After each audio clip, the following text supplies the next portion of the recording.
कृपातमहं वन्दे परमानन्दमाधवम्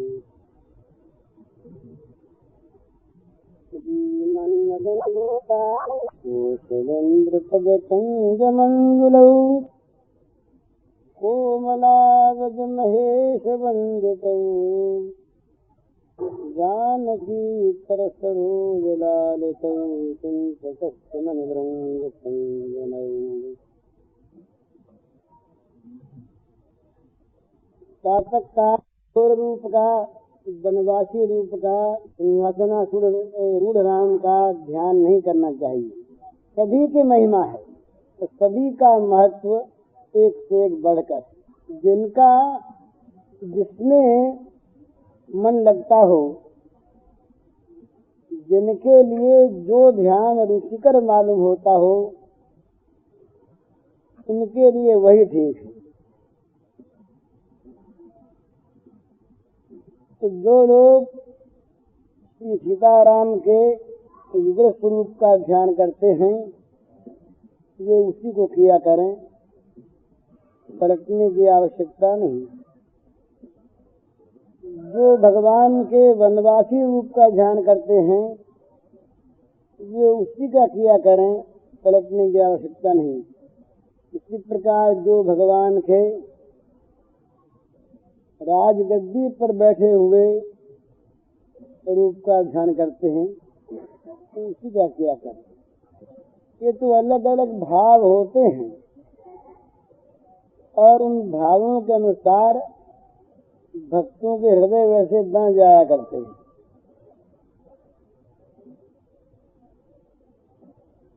और उनको उसी में आनंद आता है।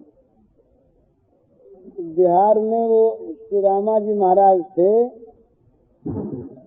वो भगवान के विवाह के आगे के रामायण ही पढ़ते थे। वनवास उनको ना पसंद बिल्कुल, और विवाह तक का अनुष्ठान करते थे। और उनका ऐसा भाव था, किसी भी दूल्हा को देख लें तो भगवान राघवेंद्र हैं, उनके पीछे पीछे अपना छत्र लेकर के चलने लगे। भाव था। ये राजेंद्र बाबू उनके शिष्य हैं। तो इसमें इसका ये अर्थ नहीं कि जिनके दूसरे भाव हैं वे ठीक नहीं कर रहे हैं। सारे भाव जाके भगवान में समाते हैं। कोई भाव, जिस किसी भाव से मनुष्य भगवान को भजे, वो कोई सा भाव उस भजने वाले के लिए लाभदायक होता है। औरों की बात छोड़ दीजिए, ये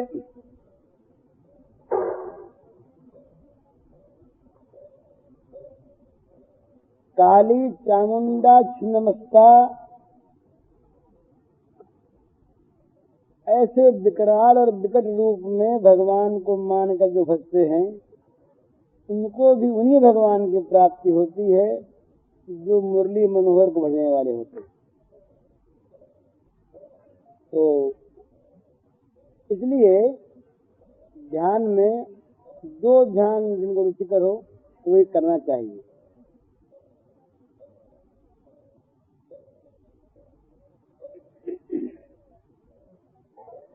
एक मेरे हाथ में कागज है, इसमें एक प्रश्न है। प्रश्न बहुत बढ़िया है। वो कहते हैं कि सवेरे मैंने कहा ऐसा, अपने में किसी कमी का बोध करना भी प्रेमी के लिए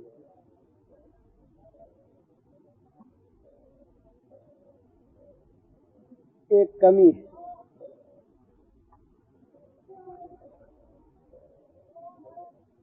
तो प्रश्न ये है कि बड़े बड़े भक्त महात्मा हुए हैं, और बड़े बड़े भक्तों ने सभी ने कहा कि न हमारे में भक्ति है, न हमारे में प्रेम है, न हमारे में वैराग्य है, हम तो दीन हैं, हीन हैं, मलिन हैं। अपने को इतना ही नहीं कहा बल्कि यहाँ तक कह दिया कि सारे पापियों से बढ़कर हम पापी हैं। मौसम कौन कुटिल खलकामी। तुलसीदास जी महाराज कहते हैं कि चीजें मोखू जम जात ना वही। इतने मेरे पाप हैं कि मुझको तो आप जम जातना मई बना के रखिए। तो बड़े बड़े लोगों ने उन्होंने चौपाई कोट की है, मोरे जी भरोसे नहीं, भक्ति न विरत न ज्ञान मन माही। तो ये बिल्कुल ठीक है, ऐसा ही मिलता है। और ये भी नहीं कहा जा सकता कि ये लोग निर्भर नहीं थे। अगर ये निर्भर नहीं थे तो कौन निर्भर होंगे, किनका उदाहरण सामने आवेगा। इसमें एक कारण है, वो क्या है, ये भिन्न भिन्न प्रकार के भगवान के भक्तों के भाव हैं।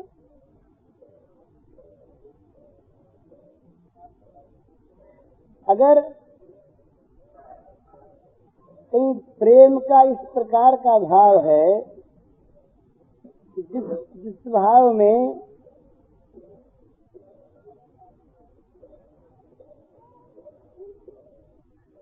केवल अपने प्रियतम का सुख ही देखना है, तो सुखे सुखित्वम, ये जहाँ पर भाव है, वहाँ पर यदि अपने मन में ये भाव है कि मेरे अंदर कोई कमी है और वो कमी मुझे खटकती है, तो वो कमी जो है, वो कमी तभी है जब उस कमी को प्रियतम रखना चाहते हैं। वो कमी उनके लिए सुखकर है,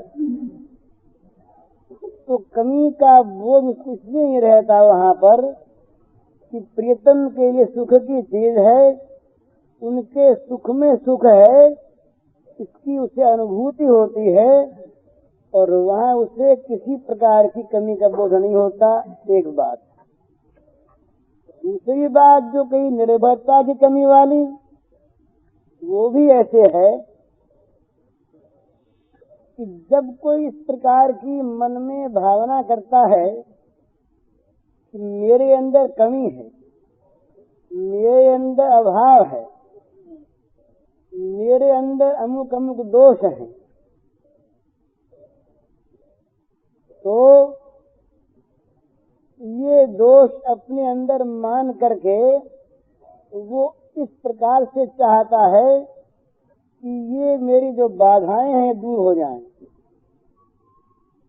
इनको जहाँ बाधाओं के रूप में मानता है, अड़चन मानता है, तो इनको इस रूप में मानता है कि ये तो बड़े भारी विघ्न हैं, ये रहते मुझे भगवान की प्राप्ति कैसे होगी। ये भाव निर्भरता की कमी का भाव।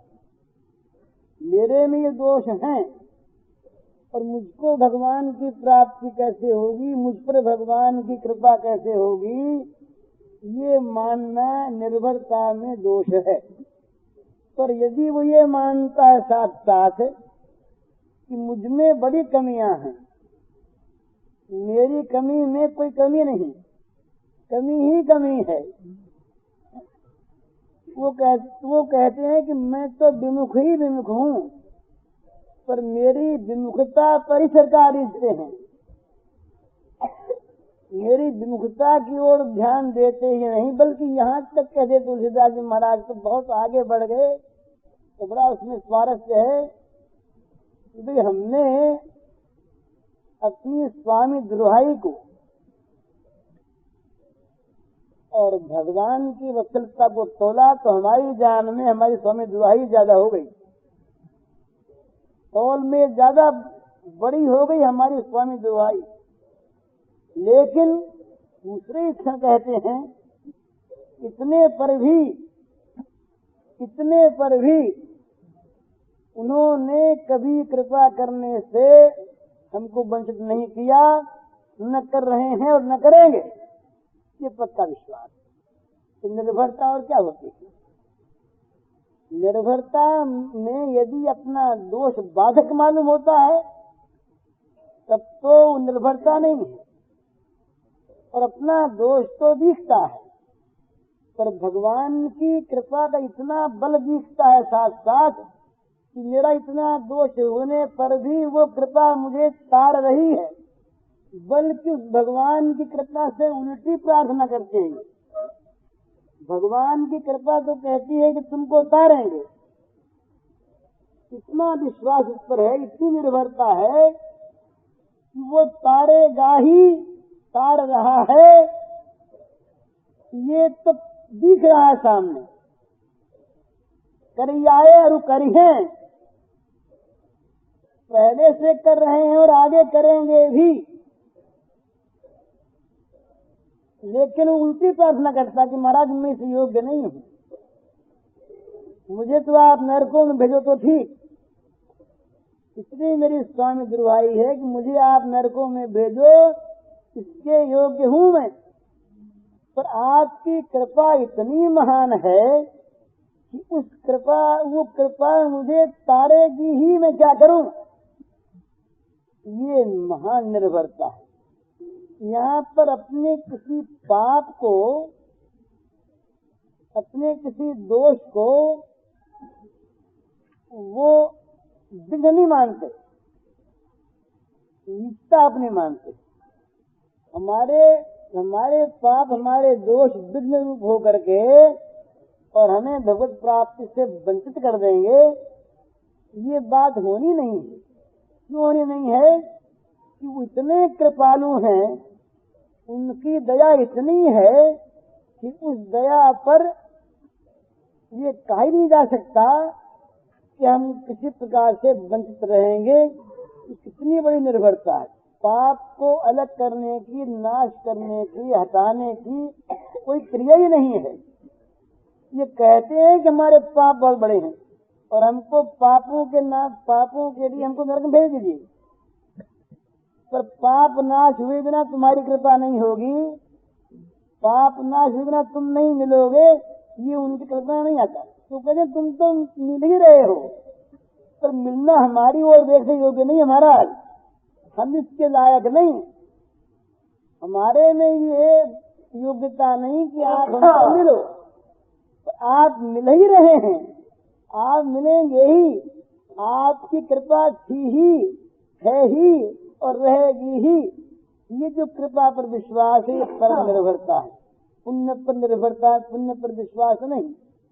हम पाप नाश करके पुण्यात्मा बनेंगे तब मिलेंगे आपसे, ये नहीं। कभी भी बच्चा मल में भरा हुआ रोता है, जरूर भरा हुआ मल में बच्चा रोता है, पर माँ आके मेरा मल नहीं धो देगी, ये उस बच्चे के मन में कोई कल्पना नहीं होती।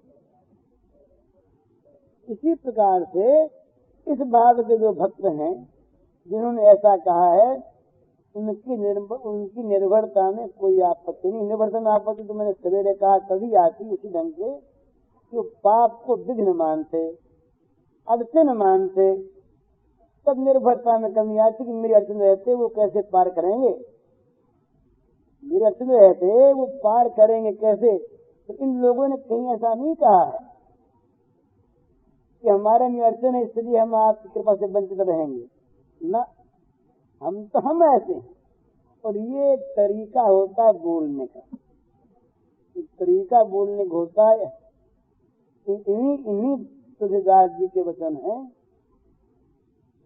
और बड़े जोर से कहते हैं, वो ललकारते हैं, जगत को ललकारते। पाप की बात तो यही अलग, जगत जो है ये प्रपंच भगवान से भिन्न दिखने वाला, इसको ललकारते हैं। कहते हैं कि मैं तो ये जानो संसार बांध न सकहीं, मोई हरि के बल प्रकट कपट यागार।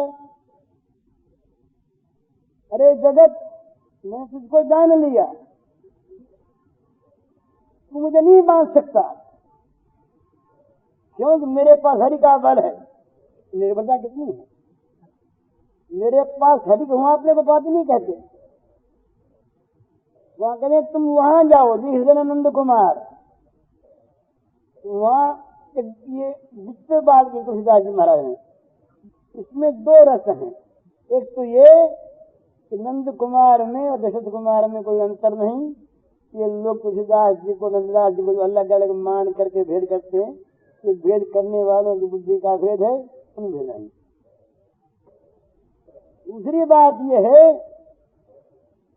कि जो नंद कुमार जो है ना,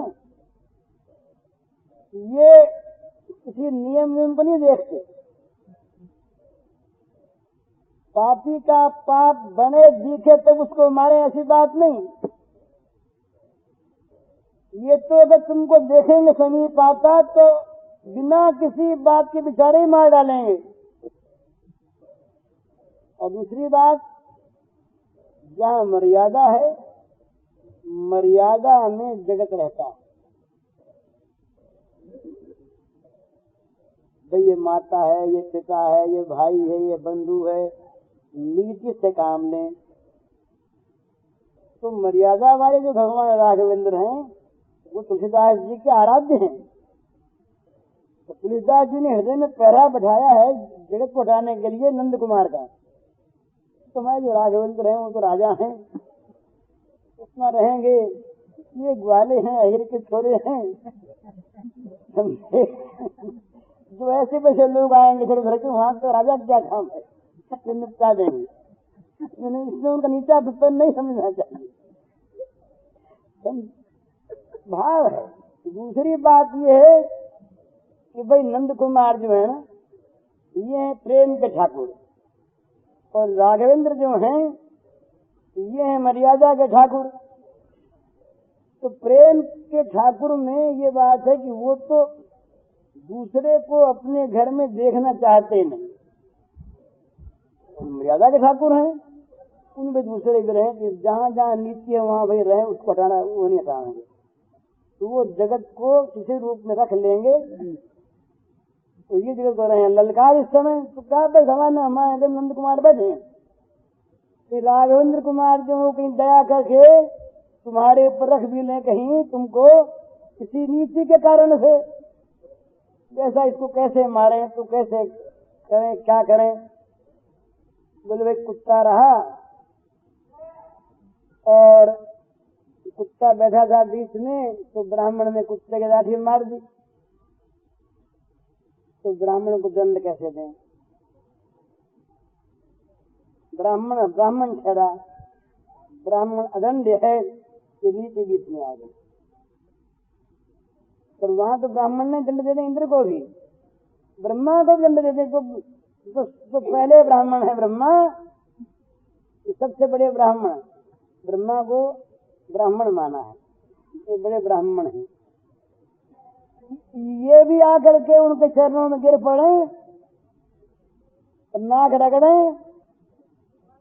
बार बार मुकुट को डालें, इनको परवाह नहीं कौन ब्राह्मण प्रणाम कर रहा है। बड़े ब्राह्मण देव हैं, वो लीला भी होती है द्वारिका और मथुरा में।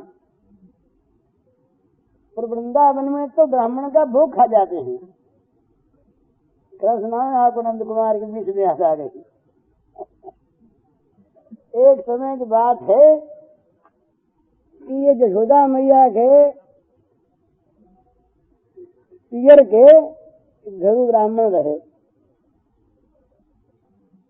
तो वो बीच बीच में आया करते थे। तो इनके संतान थी नहीं,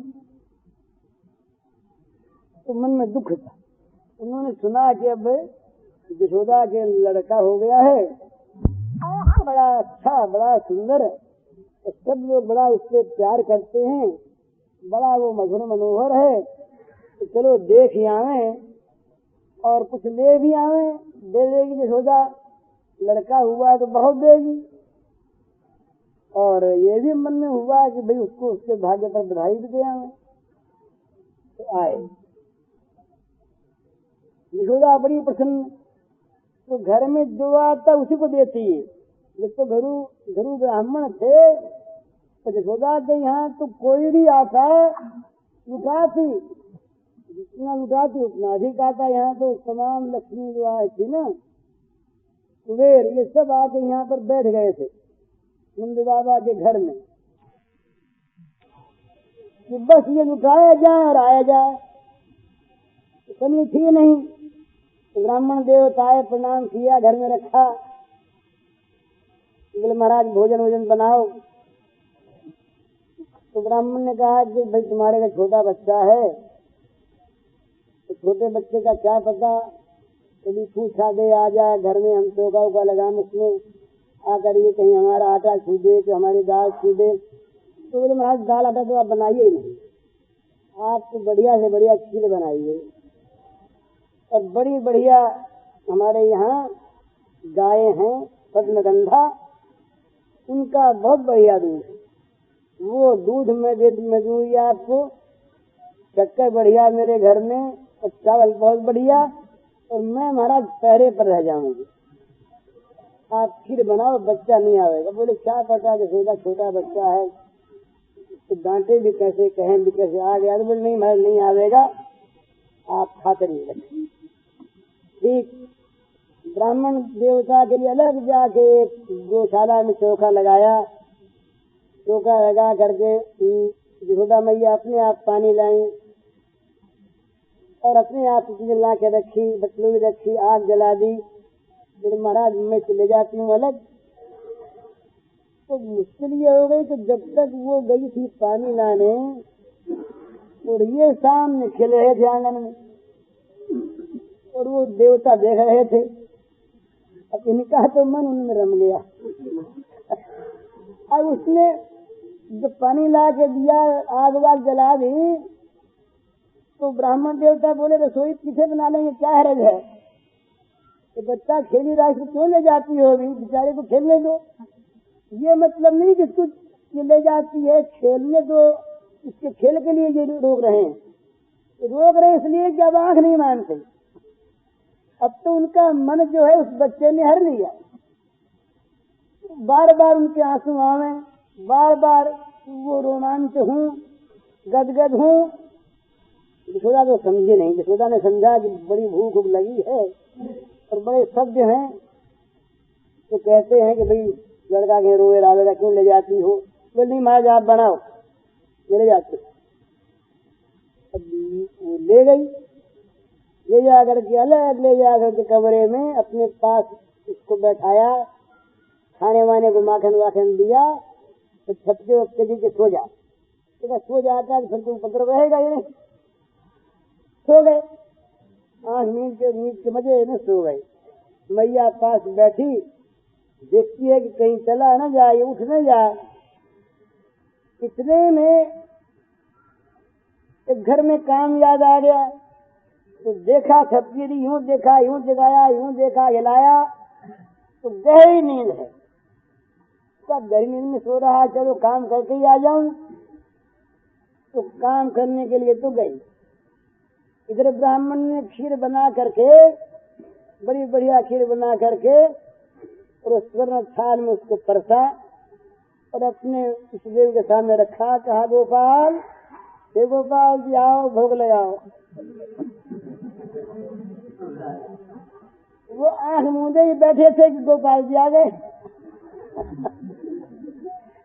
लगाने लगे भोग।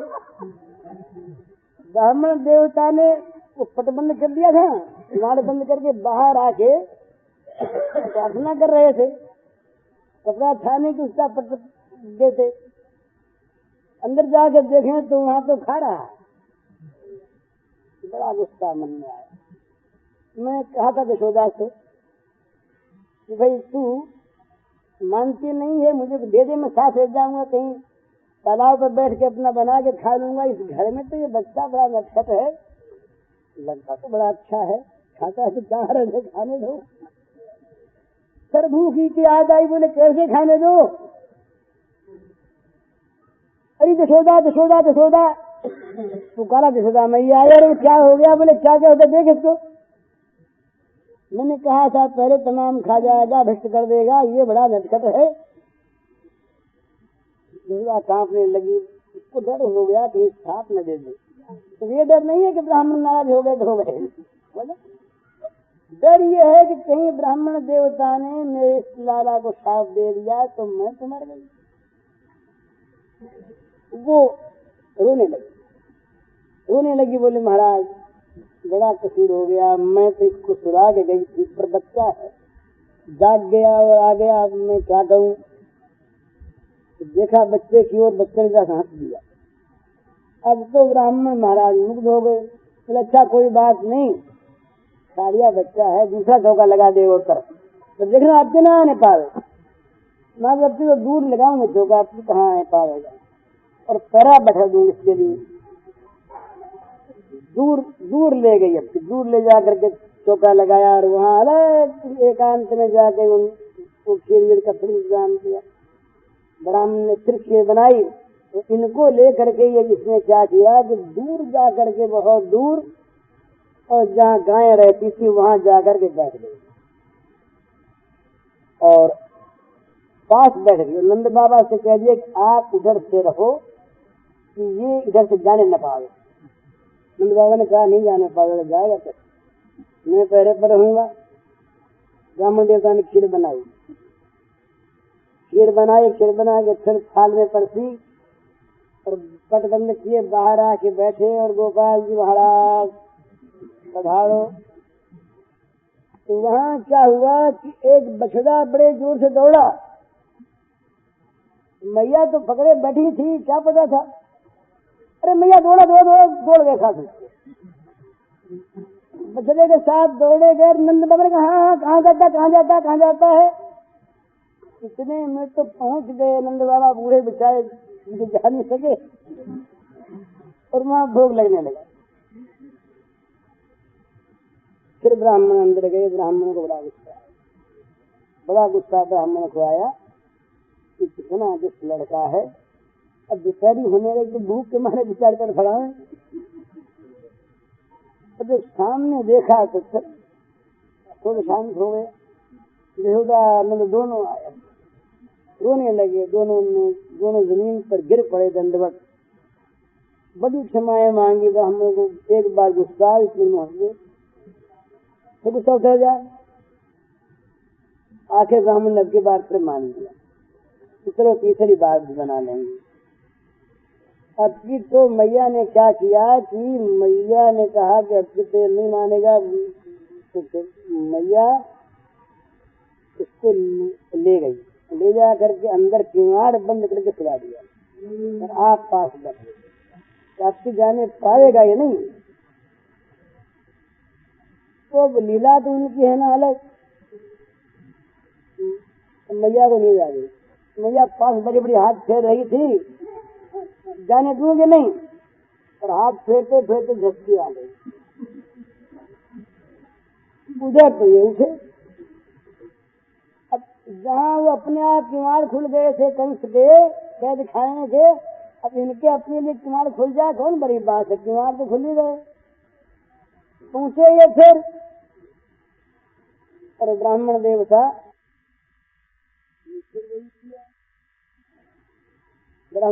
अंदर गए, देखा तो खा रहा।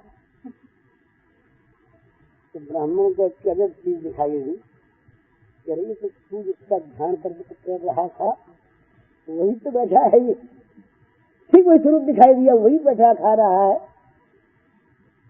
तो ब्राह्मण पास चले गए, कहा तेरी मेरी खीर खराब क्यों कर दी। तो कहा बाबा तू बार बार मुझको बुलाता है, तो मैं खाने को आता हूँ तो तू कैसा लेखी था।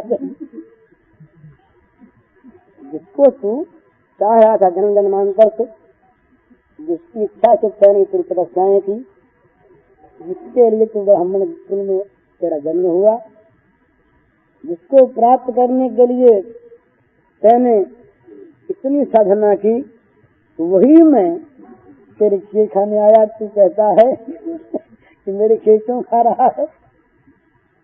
अब ब्राह्मण का तो हाल बेहाल हो गया, आंखों से आंसू बहने लगे। ब्राह्मण ने खूब खाया। अब वहाँ ये भागवत की बात तो नहीं है, भक्तों की बात है, बड़ी सुंदर। भगवान ने कहा ले मैं खा चुका, तू खा ले। ब्राह्मण ने खाया, बचा हुआ प्रसाद ब्राह्मण ने खाया, उसको ले करके अपने सिर पर लगाया। तो कुछ जो बची हुई खीर थी वो उसने कपड़े में बांधी, सब घर वालों को देंगे। कृतार्थ हो गया। सदानंद दोनों दौड़े हुए आए। अब वहीं से गिरते पड़ते रोते हुए आते। ये सोचा करते तो साफ दे ही दिया होगा। अंदर देखा तो वो अभी थाली पर बैठा है, ब्राह्मण गदगद हो रहे हैं, रो रहे हैं। तो कहा ब्राह्मण देवता क्षमा करो, मैं अब की हम लोग, उसने कहा मैं खा चुका, आज तक जो खाने को नहीं मिला, किसी जीवन में नहीं मिला, वो मुझे प्राप्त हो गया। तो महाराज इस तरह से ये ब्राह्मणों का भी इन्होंने कोई ये नहीं सोचा समाचा कि ये ब्राह्मण देवता हैं, कैसे ये हमारी दूध खाएंगे और कैसे हम ये इनका भोग लगा लें। तो नंद कुमार का बेहद रंग है, इसलिए नंद कुमार को तुलसीदास जी महाराज ने पहरे पर बैठाया कि ये बेनियम के जगत को नहीं आने देंगे, जहाँ ये पहुंचे वहाँ जगत गया। ये वृंदावन लीला की बात है। बोला मथुरा में, द्वारका में इन्होंने अपने साथ जगत को रखा है, वहाँ रखा जगत को, वहाँ मर्यादा में रहे। और यहाँ तो ये मर्यादा लीला 11 साल तक की रही, जहाँ सबकी मर्यादा लीला रहती है। ये मर्यादा में मर्यादा है। भला कोई मर्यादा ढूंढे तो 11 साल के गांव के बच्चे क्या मर्यादा रखते हैं? लीला तो करनी है गांव के अगर के बच्चे की। तो वहाँ अगर मर्यादा बीच में आ जाए तो गांव की लीला का रस भंग हो जाए। जब वहाँ जनेऊ ली और वहाँ गए, और जब संजीवनी जगह यहाँ पहुंचे तब तो बड़े नियम हो गए। इसीलिए हमारे ये भक्त है ना, भक्त के भक्त जो है ना, ये बड़ी सुंदर भाषा में दोष नहीं देखना चाहिए उसमें, ये तो सारा दोष है। वो कहते हैं भाई ये जो श्री कृष्ण हैं इनके 3 रूप हैं,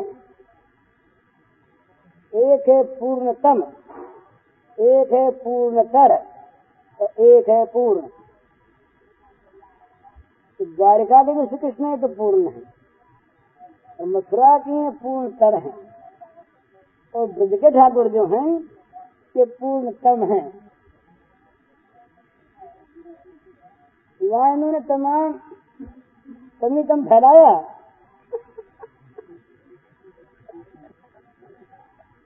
पूरे काले होकर के रहे, काली को नाच लिया। तो पूर्णतम नहीं तो थोड़े नाचते काली को। आग पी गए, 2 बार आग पी गए, कितनी पिए तो बताओ।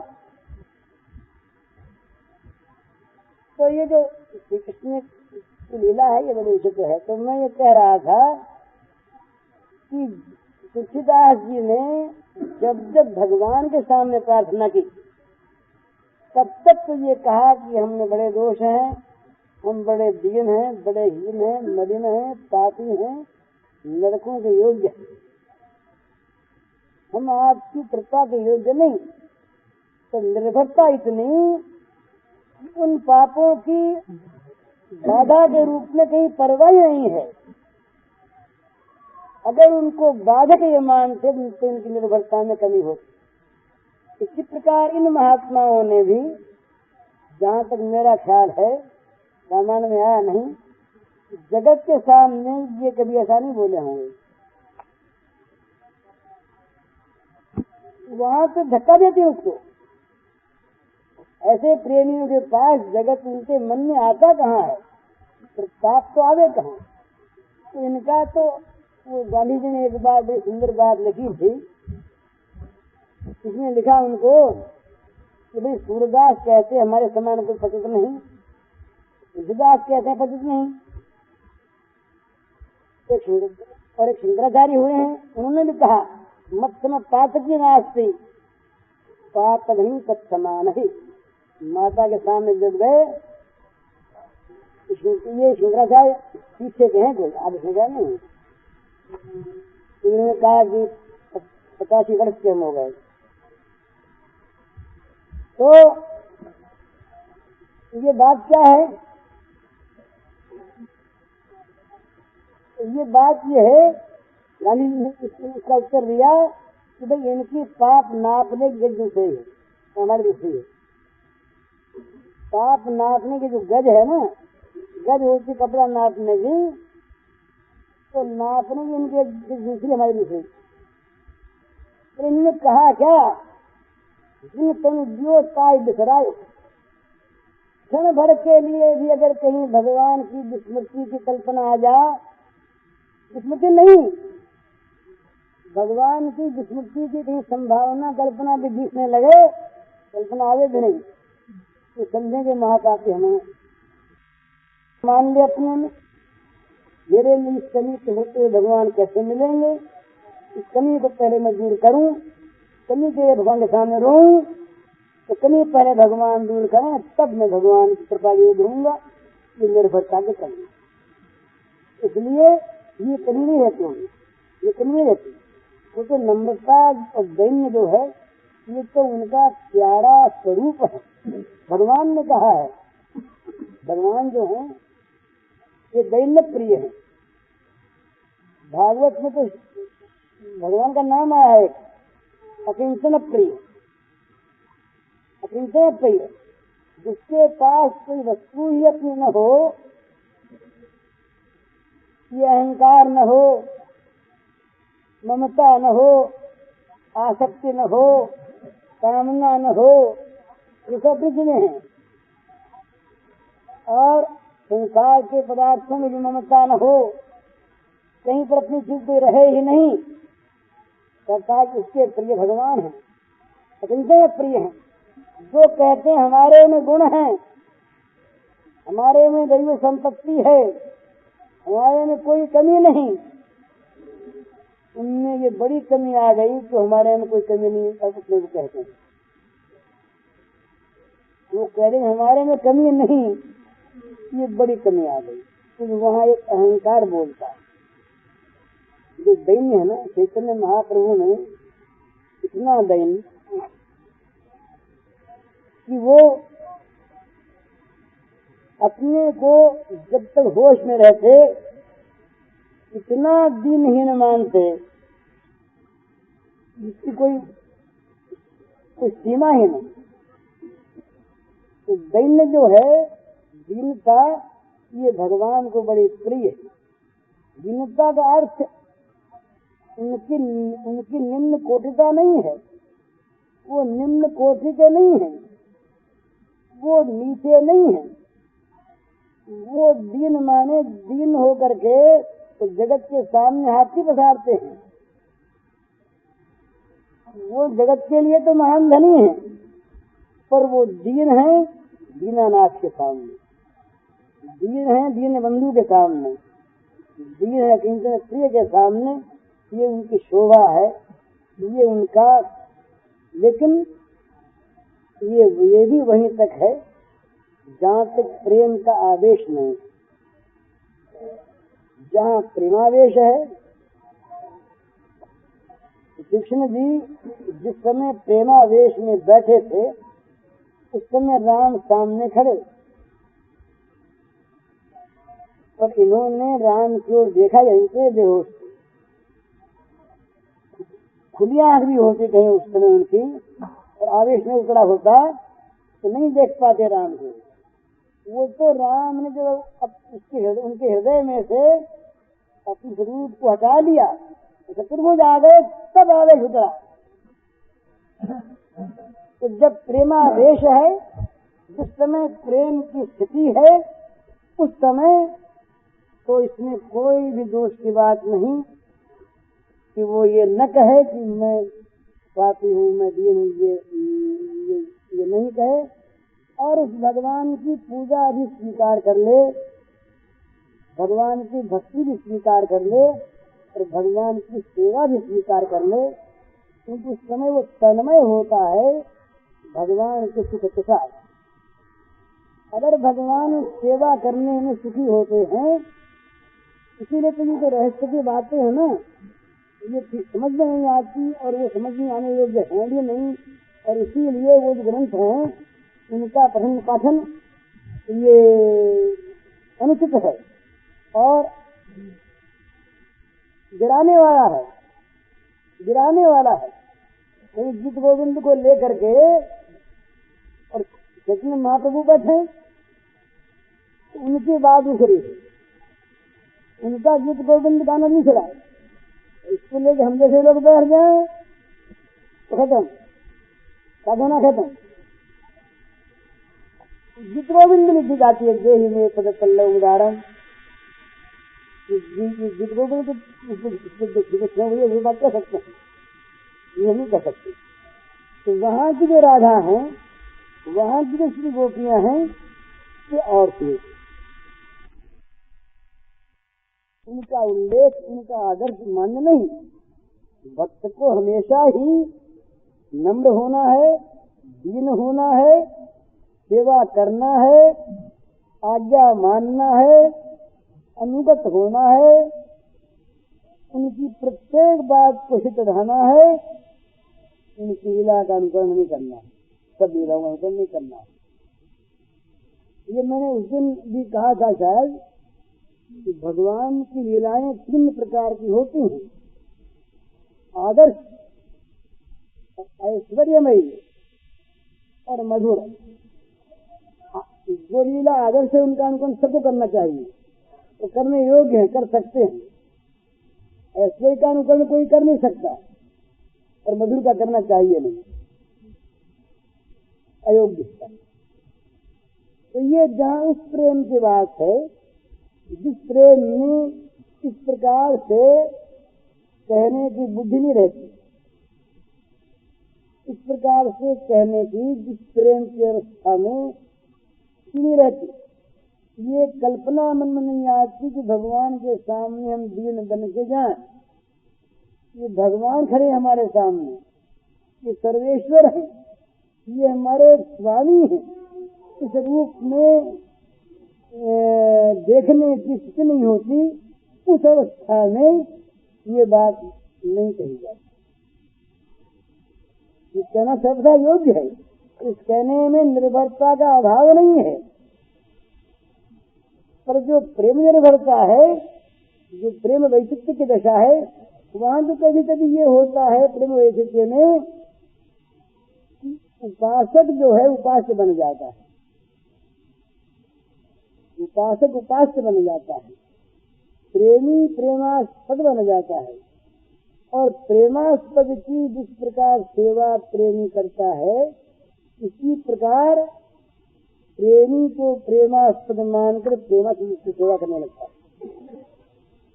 तो ये प्रेम की एक विचित्र अवस्था है, ये अवस्था सर्वसाधारण की नहीं, ये अवस्था आदर्श मानने योग्य नहीं। ये अवस्था जो है ये होती है और ये है, पर ये जब हो जाए तो हो जाए, इसके लिए स्वामी बदलना है। कहीं भगवान से कहेगा आप एक काम करो, हम तो बन जाए आपके स्वामी और आप बन जाओ हमारे सेवक, तो ये नाट्य करना, ये नहीं करना है, ये नाट्य भी नहीं करना है। जिज्ञासा नाट्य भगवान ने कभी कभी किया है, लेकिन ये नाट्य नहीं करना।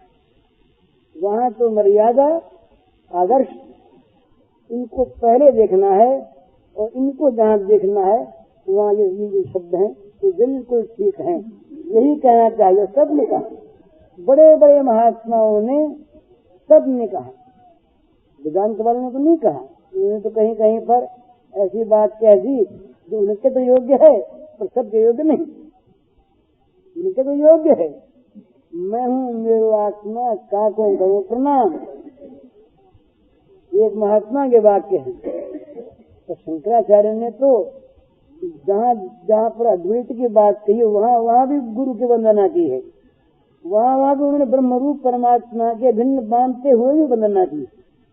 तो ये आक्षेप की बात नहीं, उनके लिए ठीक है, तो सबके लिए तो ये ठीक नहीं। सबके लिए तो न भक्ति में और न ज्ञान में, जहाँ पर व्यवहार है, जहाँ पर किसी प्रकार का लौकिक एक नियम है, वहाँ पर मर्यादा अत्यावश्यक है, वो अवश्य होनी चाहिए। मर्यादा न होने पर आदमी गिर जाता है, और ये मर्यादा के ठीक शब्द हैं। रामायण जो है ना, ये मर्यादा की ऐसी चीज जगत में कहीं बनी नहीं। रामायण के समान जो चीज है, इस बात का नाम मानस जगत में अद्वितीय चीज। जो वर्तमान में जितने काव्य उपलब्ध हैं, अपनी बात नहीं है, मैं तो काव्य को जानता नहीं। बड़े बड़े अंग्रेजी के कवि जो होमर को और शेक्सपियर को, इन सबको जानते हैं, मिल्टन को, उन सब का भी ऐसा कथन है जिन्होंने इसको देखा। ग्रियर्सन ने ये लिखा है, ग्रियर्सन ने, इस प्रकार का कार्य जगत के इतिहास में न कभी बना और न अभी वर्तमान है। आगे की बात भगवान का, जिसको प्रत्येक प्राणी, प्रत्येक मनुष्य हाथ में लेकर के पवित्रता को प्राप्त कर सके, कहीं गिरने की संभावना ही नहीं। एक एक अक्षर जड़ा हुआ रत्न इस प्रकार का, जिसमें उत्थान ही उत्थान, कहीं पतन की आशंका ही नहीं। इसलिए हमें कहना पड़ता है कहीं कहीं पर, श्रीमद् भागवत का अनुप्रसंग सबको मत सुनाओ, बहुत बहुत बहुत प्रिय है, पर रामचरितमानस के लिए कहीं से भी ले लो। इससे कोई भागवत रामायण से नीचे नहीं है, पर वो सबके लिए काम की चीज जो है, तो रामायण जहाँ सबके लिए काम की चीज है, उस रामायण में यही बात आवेगी। और ये बात बिल्कुल ठीक है, इसमें निर्भरता में कहीं कोई कमी की बात नहीं। और इनके लिए भी जब वो प्रेम में पागल हो गए हैं, तो समझे ही कहा है कि मैं कौन हूँ, कहाँ जा रहा हूँ, क्या कर रहा हूँ, कुछ पता नहीं। विषय रूप जिस पंथ नहीं सूझा, को मैं कहाँ जाऊं नहीं बूझा। जहाँ दिशाओं का ज्ञान नष्ट हो गया, दिशा नहीं सूझती, रास्ता नहीं सूझता, वहाँ कहाँ सूझता। वो तो ऐसी प्रेम की अवस्था होती है जब प्रेमास्पद सामने खड़े रहते हैं, खड़े हुए को वो प्रेम नहीं देखने देता। जिस प्रेम में प्रेमास्पद की झांकी के लिए प्राण आतुर हैं, एक पलक पड़ना भी जिस प्रेम में बड़ा भारी दुख माना जाता है। कि ब्रह्मा जी ने पलकें क्यों बना दी, पक्ष्मकृतशान। अगर पलक पड़ी तो गोपी कहती है कि ब्रह्मा की बुद्धि मारी गई, उसने क्यों पलक बनाई हमारी, कि हमें ये दुख सहना पड़ता है, पलक का वियोग सहना पड़ता है। ये जहाँ पर देखने के लिए श्याम सुंदर को इस प्रकार की आतुरता, वहाँ प्रेम की विचित्रावस्था जो होती है, तो वो वही सामने खड़े श्याम सुंदर सामने खड़े हैं, और वो प्रेम में इतना विमुक्त भाव हो गया है कि सामने खड़े दिखते नहीं, और वो चिल्ला रही है, श्याम सुंदर श्याम सुंदर श्याम सुंदर चिल्ला रही है। वो खड़े, अरे मैं खड़ा हूँ, कि न सुनती है न देखती है, खुली आंख है और कान बहरे नहीं है। पर प्रेम में इतनी आतुरता, इतनी मत्तता कि सामने खड़े श्याम सुंदर को भी वो गोपी देख नहीं पाती है। वो कहती है, एक जगह आया एक कवि ने बड़ा सुंदर कहा, दुखियारी अखियान को सुख से जो ही नाई, दुखियारी अखियान को सुख से जो ही नाई, देखत बनैन देखते बिन देखे अकुलाए। तो सुंदर भाव है। दुखियारी अखियान को सुख से जो ही नाय, देखत बने न देखते बिन देखे अकुलाए। जब नहीं सामने होते उस समय तो ये नेत्र व्याकुल रहते देखने के लिए, जब सामने आते हैं तो इतने मुग्ध हो जाते हैं, झुके हो जाते हैं कि और इतने आंसू बहते हैं कि देखी रहती नहीं, सूझते ही नहीं। सामने आने पर सूझते नहीं, इसलिए व्याकुल था, और न दिखने पर देखने के लिए व्याकुल था। तो ये दुखिया आँखियां जो हैं ये कभी देख पाती है नहीं, इनके लिए सुख कभी लिखा नहीं, इनको रोने लिखा। तो सामने आवे तो रोना, और न रहे तो रोना, रोने रोना है, वहाँ वियोग का रोना या संयोग का रोना। ऐसी अवस्था जो है, ये अवस्थाएं आदर्श नहीं, ये अवस्थाएं तो प्राप्त होती हैं। आदर्श का अर्थ या उसको कहते हैं जो अनुकरण करने योग्य है। ये तो अवस्थाएं जो हैं ये तो प्रेम की स्थिति है। प्रेम प्राप्त होने पर ऐसी बातें हो जाती हैं कि वहाँ उपास्य उपासक बन जाता है, उपासक उपास्य बन जाता है, और न मालूम क्या क्या होता है। उसको हम लोगों की भाषा में अगर कहें तो हम उसको पाप कहेंगे, इसलिए वो चीज नहीं कहनी चाहिए। तो वहाँ ये चीज नहीं होती, उस प्रेम में चीज नहीं होती। उस प्रेम में न कोई हाथ जोड़ता है, न कोई पाँव लगता है, और न कोई आदर करता है। वहाँ तो आदर समादर सम्मान संभ्रम मान सत्कार सारा का सारा उस प्रेम की धारा में बह जाता है। तो वो अवस्था तो दूसरी है। इसलिए वहाँ की बात तो ये, वहाँ निर्भरता उर्भरता नहीं है। निर्भरता तो वहाँ पर है कि जहाँ दैन्य है, हमारे में तो कुछ है नहीं। हम तो सब तरह से आप पर निर्भर हैं। हमने तो आप पर सारा भार डाल दिया है। हम दीन हैं, हम क्या करें?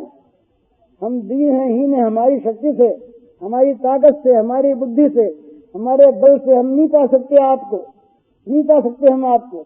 हम दीन हैं, हीन हैं, और हमारे लिए है भी क्या? हम तो ऐसे ही हैं। न धर्म निष्ठोस्मि न चात्म वेदी न भक्ति मां सत्तर नारविंदे। कुछ नहीं महाराज, न भक्ति आज नारविंद में है, न धर्म ही हमारे अंदर है। इस धर्म से तो भक्ति ऊंची चीज है।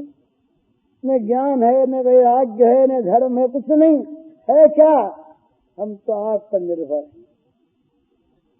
इसका अर्थ क्या हुआ कि ये भक्ति ज्ञान वैराग्य का न होना और ये दोषों का होना हमें रोकेगा नहीं आपके पास आते, क्योंकि आप पर निर्भर। निर्भरा भक्ति का अर्थ यही होता है कि किसी भी विघ्न का भय न रहना। ये इसलिए ये जो निर्भर भक्त हैं ये बिल्कुल ठीक हैं, इनमें कोई भय नहीं और निर्भरता में कमी नहीं। और ये ऐसे ही कहते हैं, और ऐसे ही कहना चाहिए, और यही कहना ठीक है, और यही सबके योग्य है। इसमें कोई आपत्ति की बात नहीं। तो ये बात तो एक हो गई। बात असल में ये है कहने की, इसके आगे जहाँ तक आदर्श की बात है वहाँ तक हम सबको जाना चाहिए। इसके बाद फल जो होगा वो दूसरा होगा। तो आदर्श की बात यही है कि हम अपने बल का भरोसा न करें, अपने बल की आशा न करें, अपने बल पर विश्वास न करें। एक भरोसो, एक बल, एक आस विश्वास, एक राम रघुनाथ तातक तुलसीदास। दूसरे का भरोसा, दूसरे की आशा और दूसरे पर विश्वास, ये निर्भरता में बाधक है।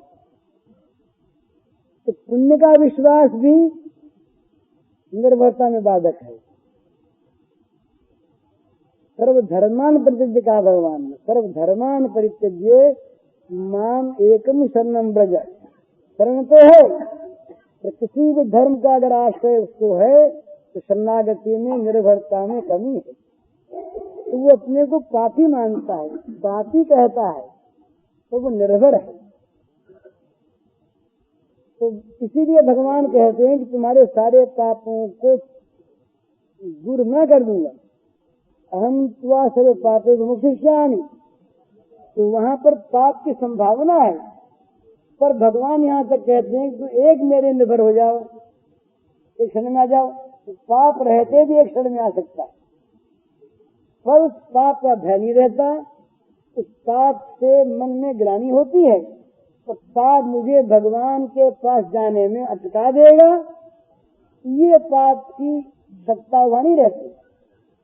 पाप भयानक बनकर उस पर चढ़ नहीं सकता, पाप उसके मार्ग को रोक नहीं सकता, पाप उसके पथ में आग नहीं लगा सकता। इसलिए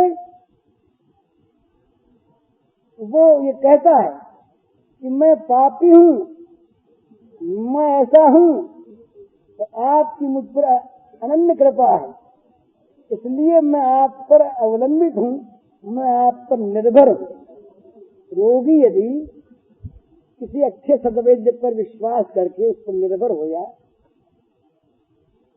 गया उस पर कि मेरे में कोई, मैं तो रोग से भरा हुआ हूँ, तो आप पर मेरा पूर्ण विश्वास है, पूरा भरोसा है कि आप मुझे रोग से मुक्त कर देंगे।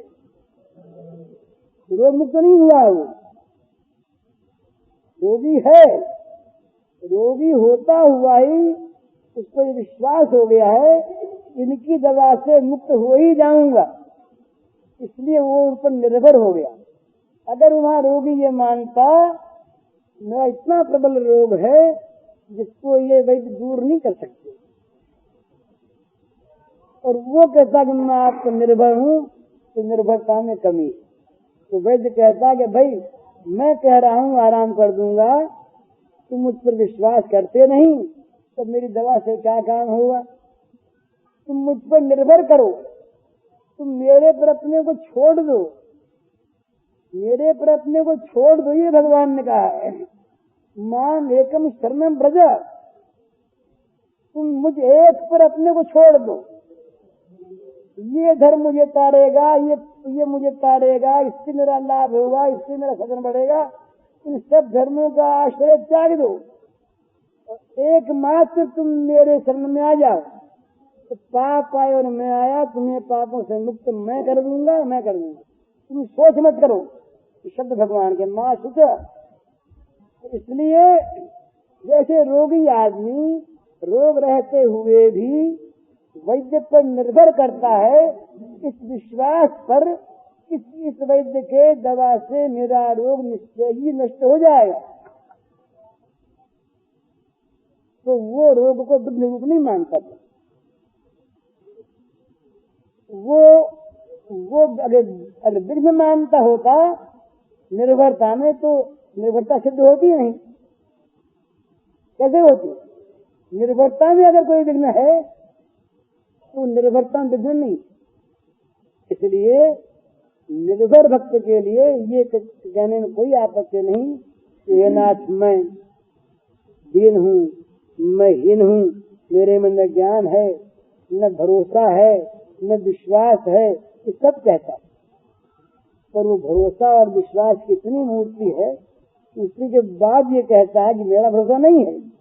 तो आप कितनी कृपा मुझ पर है, इतनी कृपा थी और इतनी रहेगी, वो भी हट सकती नहीं। मेरे पाप कितने बड़े भी हों, मेरे पापों में ताकत ही नहीं। मेरा विश्वास, मेरा ये भरोसा न होना इतना प्रबल हो कि जो बिल्कुल अविश्वासी नहीं होता है, और आपकी कृपा ऐसी हो है कि मुझसे कभी हटेगी ही नहीं, हट सकती ही नहीं। यही तो परम विश्वास है, ये तो परम निर्भरता है। वो विघ्न को विघ्न मान के नहीं उसको कहता, वो तुच्छ मानता है। अब तो तुम्हारी कृपा मेरे पर हो गई, ये सब मिट गए, मर गए, ये रहेंगे ये नहीं, क्योंकि वो कृपा हटेगी। इसलिए इसमें भी दोष नहीं। और मैंने कहा था वो भी ठीक, और असल में बात यही बहुत ठीक है कि भाई निर्भर जो हो उसको यही मानना चाहिए कि मेरा उद्धार मेरा निस्तार सिवा भगवान की कृपा के न पुण्य से होगा, न धर्म से होगा, न देवता से होगा, न मानव से होगा, न किसी से होगा, न धर्म से होगा। ये होगा केवल भगवत कृपा से ही। इसी का नाम है निर्भरता। भक्ति प्रेत गोपंगम निर्भराम में, निर्भराम भक्ति जो है ये बड़ी भारी चीज है। काम है जो इतना कोई मानव समझते, ये जो कहते हैं ये कहना इसीलिए है कि मैं अगर निर्भर हो गया तो ये दोष नष्ट हो ही जाएंगे। तो निर्भरता ये मन का भाव है, इसमें पाप, दोष, अविश्वास, विश्वास, ये जो कहना है ये कभी इसमें आंच नहीं लगा सकता। निर्भरता बिना विश्वास के होती नहीं, और हुई तो विश्वास रहा नहीं। भाषा में वो कुछ भी कहे और वो कहना योग्य ही। हरिओम तत्सत। यह निर्भरता का स्वरूप इस विषय का व्याख्यान आज मिति 8 शुक्ला चतुर्थी वार बुधवार विक्रम संवत 2010 तदनुसार तारीख 15 जुलाई 1953 को ऋषिकेश स्वर्गाश्रम गीता भवन के हॉल में सायंकाल 6 बजे करीब कल्याण के संपादक भाई जी से हनुमान शादी बुधवार द्वारा दिया गया। जय सीताराम, सीताराम, सीताराम, जय सीताराम, जय सीताराम, सीताराम, सीताराम, जय सीताराम, जय सीताराम, सीताराम, सीताराम, जय सीताराम, जय सीताराम, सीताराम, सीताराम, जय सीताराम, सीताराम, सीताराम, सीताराम, जय सीताराम, जय सीताराम, सीताराम, सीताराम, जय सीताराम, जय सीताराम, सीताराम, सीताराम, जय सीताराम, जय सीताराम, सीताराम, सीताराम, जय सीताराम, जय सीताराम, श्यावर रामचंद्र की जय, वाले की जय। पूज्य श्री भाई जी के इस प्रवचन का शीर्षक है भगवान पर पूर्ण निर्भर भक्त भी भगवान के सामने अपने को दीनहीन मानता है।